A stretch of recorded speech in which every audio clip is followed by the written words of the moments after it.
Chhattisgarh current affair programme 2023 में आप सभी का स्वागत है। और आज से हम लोग लगातार 10 दिनों तक अक्टूबर के महीने के आते तक 10 महीनों की करंट अफेयर पे चर्चा करें। अगर आप हमारा वीडियो यूट्यूब पर देख रहे हैं तो चैनल को सब्सक्राइब कर लीजिए, और अगर फेसबुक पर देख रहे हैं तो फेसबुक को लाइक करना बिल्कुल मत भूलिए। तो शुरुआत कर लेते हैं जनवरी 2023 के करंट अफेयर से। तो शुरुआत करने से पहले वो नहा धो के फ्रेश हो जाते हैं। तो पहला हमारा जो करंट अफेयर है वो है तातापानी महोत्सव। तातापानी महोत्सव 14 से 16 जनवरी के बीच में, ठीक है, बलरामपुर के, ठीक है, रामानुजगंज तहसील में आयोजित किया गया। तो पहला है हमारा तातापानी महोत्सव। दूसरा है हमारा दिव्यांग पर्वतारोही चित्रसेन साहू, जिसे हम लोग हाफ ह्यूमन रोबो कहते हैं। और इस हाफ ह्यूमन रोबो ने, ठीक है, साउथ अमेरिका की सबसे ऊंची चोटी जिसका नाम माउंट एका गुआ है, और माउंट एका गुआ पर इसने क्या किया है, करंट में फतेह किया है जनवरी 2023। ठीक है, इसके तुरंत बाद आप देखेंगे भारत न्यूजीलैंड मैच को, जो कि परसदा रायपुर में शहीद वीर नारायण सिंह स्टेडियम में आयोजित किया गया था। ये जो स्टेडियम है भारत देश का तीसरा सबसे बड़ा स्टेडियम है, क्रिकेट स्टेडियम, और 50 से ज्यादा अंतरराष्ट्रीय मैच यहाँ पर खेले जा चुके हैं। ठीक है, तो शुरुआत कर लेते हैं तातापानी महोत्सव से। आइए, तातापानी महोत्सव पहला करंट अफेयर। तातापानी महोत्सव, तातापानी महोत्सव बलरामपुर में होगा। आयोजन इसका होगा 14 जनवरी से 16 जनवरी तक।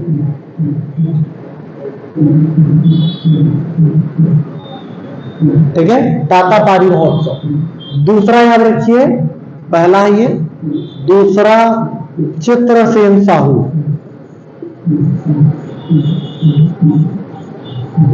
इसे हाफ ह्यूमन रोबो कहते हैं।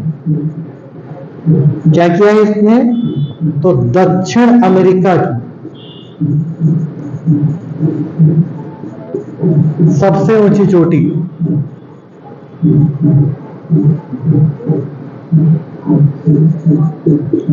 जिसका नाम माउंट एका गुआ है।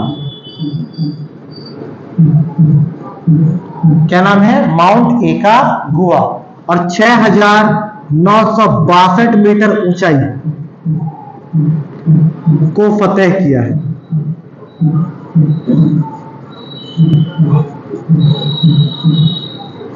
ठीक है, दो। तीसरा भारत न्यूजीलैंड मैच 21 जनवरी 2023। तीसरा हमारा करंट अफेयर है भारत न्यूजीलैंड मैच 21 जनवरी 2023 को हुआ है। किसके बीच में, भारत और न्यूजीलैंड के बीच में। कहां हुआ, कहां हुआ है, तो याद रखना रायपुर में। रायपुर के कहां हुआ है, तो परसदा में।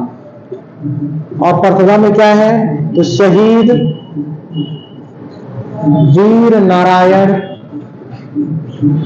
सिंह स्टेडियम। और याद रखना 50 से ज्यादा, 50 से अधिक अंतरराष्ट्रीय मैच खेले जा चुके हैं।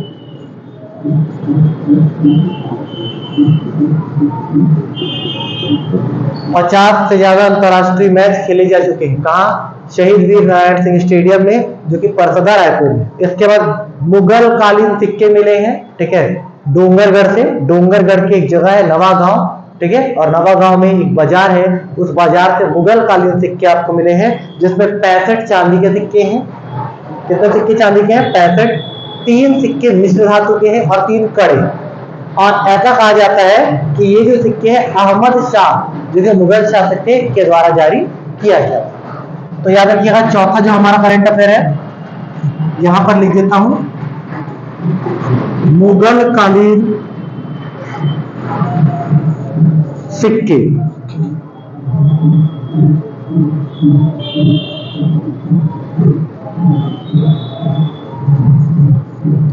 मुगल कालीन सिक्के डोंगरगढ़ जिला राजनांदगांव और अगर हम बात करेंगे यहां पर नवागांव, यहां पर है बाजार, तो मुगलकालीन सिक्के, ठीक है, नवागांव के बाजार से मिले, जिसमें 65 सिक्के चांदी के हैं,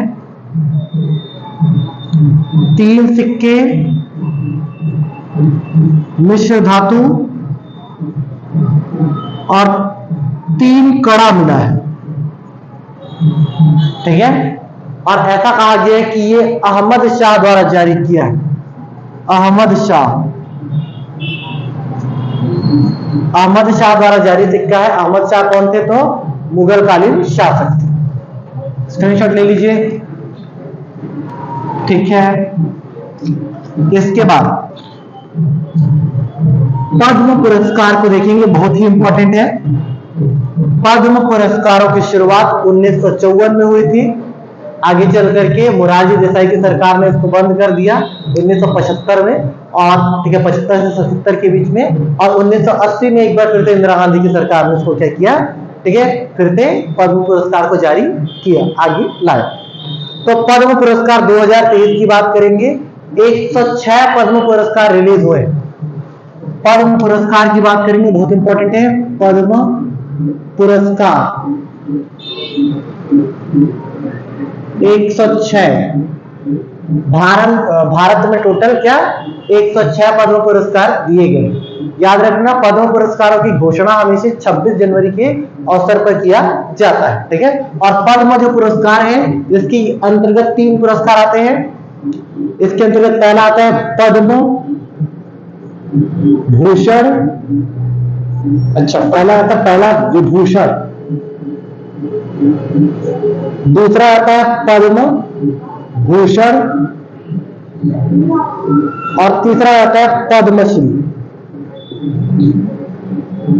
ठीक है। इसके अंतर्गत 3 पुरस्कार रहते हैं।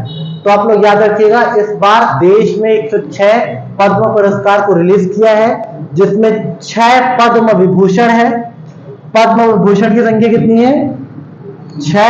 अगर पद्म भूषण की बात करेंगे तो 9, और जो बच गया 61, ये क्या है आपका पद्मश्री, ठीक है।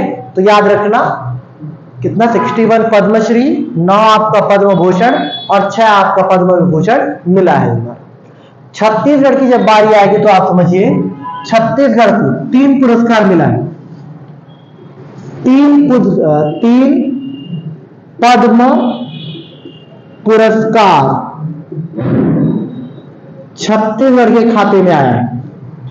छत्तीसगढ़ के खाते में 3 पद्म पुरस्कार आया है, और 2023 में सबसे ज्यादा पुरस्कार छत्तीसगढ़ को मिला है। सबसे ज्यादा पद्म पुरस्कार किस वर्ष छत्तीसगढ़ को मिला है? तो 2023 में। इस बात को याद रखिएगा। 3 लोगों को मिला है पद्म पुरस्कार। पहला है डोमार सिंह कुंवर, डोमार सिंह कुंवर पहला है।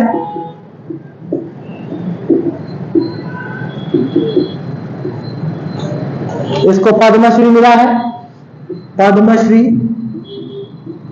पद्मश्री से सम्मानित हुआ है डोमार सिंह कुंवर। याद रखना, नाचा कलाकार है,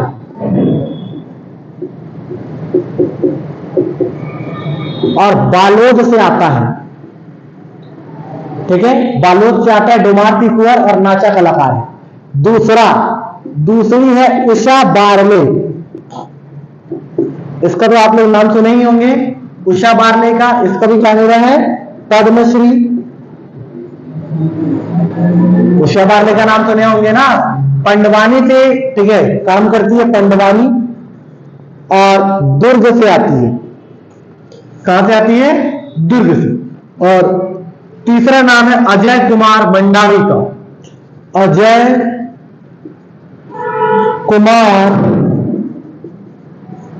मंडावी। अजय कुमार मंडावी को भी मिला है पद्मश्री। और याद रखना, ये काष्ठ कलाकार है। कौन से कलाकार हैं ये? काष्ठ कलाकार हैं, और ये आते हैं कांकेर से।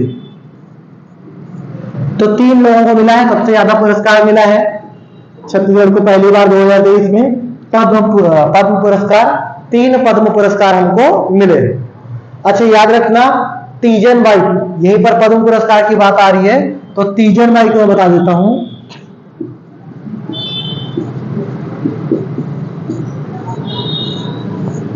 ये कापालिक श्रेणी की गायिका है, पंडवानी गायिका है। और पंडवानी में किस श्रेणी की गायिका है? कापालिक। कापालिक में नृत्य और गायन दोनों का कार्य किया जाता है। तो तीजन बाई के बारे में याद रखना, इनको पद्म विभूषण, पद्म भूषण और पद्म श्री तीनों प्राप्त हुआ है। पद्म विभूषण भी इनको मिला है, पद्म भूषण भी इनको मिला है, और पद्म श्री भी इनको मिला है। तो पद्म विभूषण, पद्म भूषण और पद्मश्री प्राप्त करने वाली छत्तीसगढ़ की एकमात्र महिला है। ठीक है, क्या नाम है इनका? तीजन बाई। अगर बात करेंगे पद्म पुरस्कारों की, तो छत्तीसगढ़ को अब तक कुल 28 पद्म पुरस्कार प्राप्त हो चुके हैं। ठीक है, छत्तीसगढ़ को कुल 28 पद्म पुरस्कार प्राप्त हुए हैं। कितने पद्म पुरस्कार है? 28। पद्म पुरस्कार में जो 26 है पद्मश्री होंगे, एक पद्म भूषण होगा, 26 आपके पद्मश्री हैं, एक आपका बचेगा, क्या होगा वो? पद्म भूषण, और एक होगा पद्म विभूषण। ठीक है, तो 26 पुरस्कार, 26 28 पद्म पुरस्कार हमको मिले हैं अभी तक, जिसमें से 26 पद्मश्री है, एक पद्म विभूषण है और एक है पद्म भूषण। ठीक है, अब याद रखिए अगली बात को, 7 घोड़ों पर सवार सूर्य की प्रतिमा हमको मिली है। 7 घोड़ों पर सवार सूर्य की प्रतिमा, सूर्य देवता 7 घोड़ों पर सवार होते हैं, उनकी मूर्ति हमको मिली है गढ़िया पहाड़ जिला कांकेर से। गढ़िया पहाड़ जिला कांकेर से 7 घोड़ों पर सवार सूर्य की प्रतिमा हमको मिली है। और ऐसा बताया जा रहा है कि वो 12वीं शताब्दी का है, और 12वीं शताब्दी में छत्तीसगढ़ में सोमवंशी शासकों का प्रभाव था। तो याद रखिएगा इस बात को, 7 घोड़ों पर सवार सूर्य देवता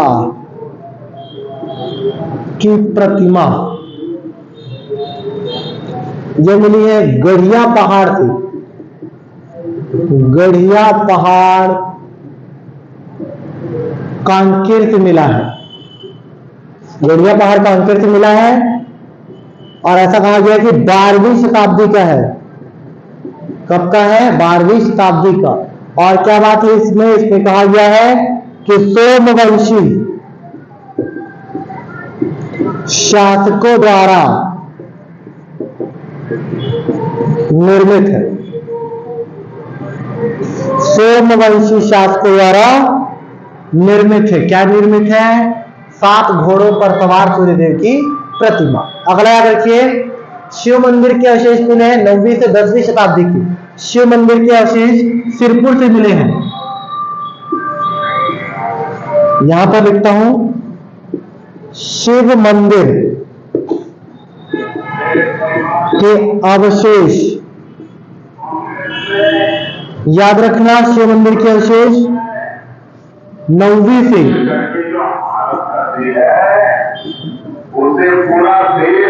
10वीं शताब्दी।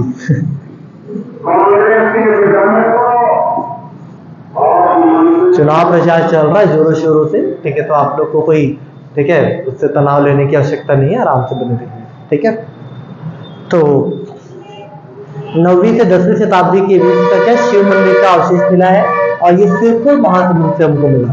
ठीक है, कहां से प्राप्त हुआ है? तो सिरपुर से।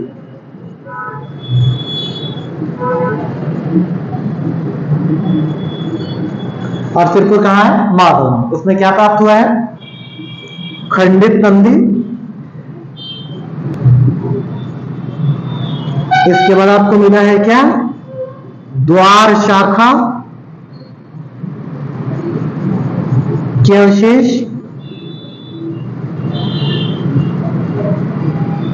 और आपको मिला है मंदिर के मंडप का अवशेष।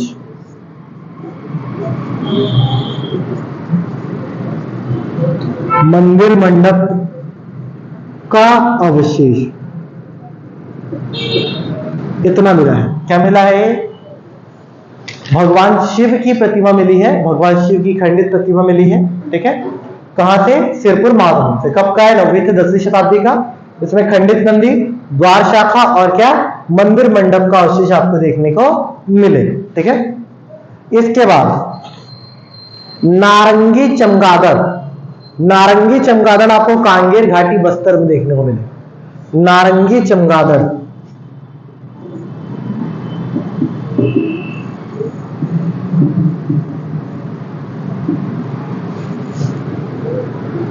कांगेर घाटी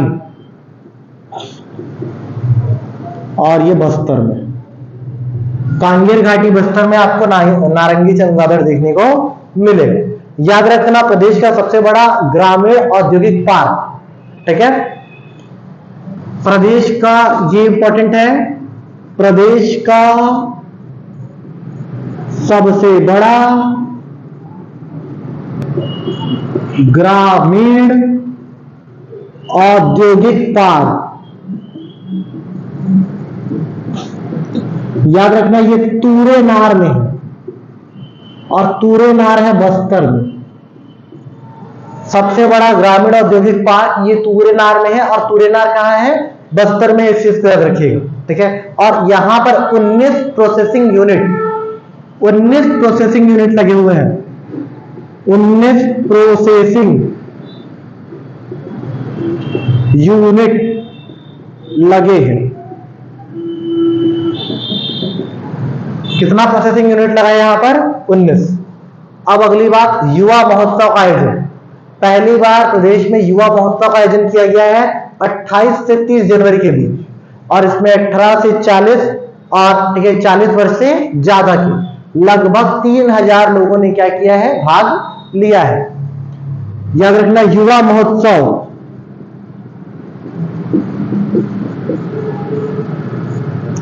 इसका आयोजन 28 जनवरी से 30 जनवरी 2023, इसमें 18 से 15, 15 से 40 कह सकते हैं, और 40 से अधिक आयु के नागरिकों ने या फिर युवाओं ने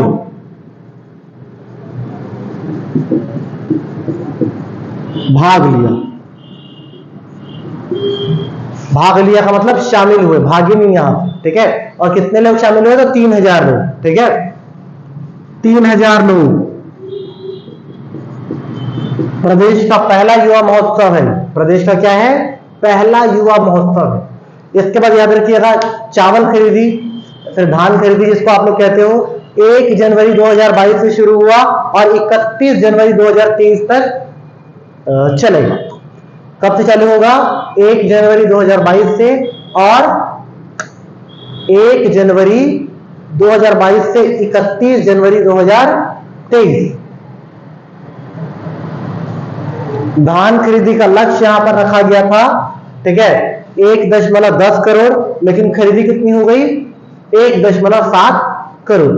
यहां पर याद रखिएगा 23.5 लाख किसानों ने पंजीकृत यहां पर करवाया था। 1 जनवरी से 31 जनवरी 2023 तक 23.5 लाख किसानों ने अपना पंजीकरण धान बेचने के लिए करवाया था। ठीक है, इसके बाद ठीक है, आगे करंट अफेयर पर चर्चा हम लोग फरवरी में करेंगे और फरवरी में देखेंगे विभिन्न चीजों को। आज के लिए इतना ही, मिलेंगे अगले दिन।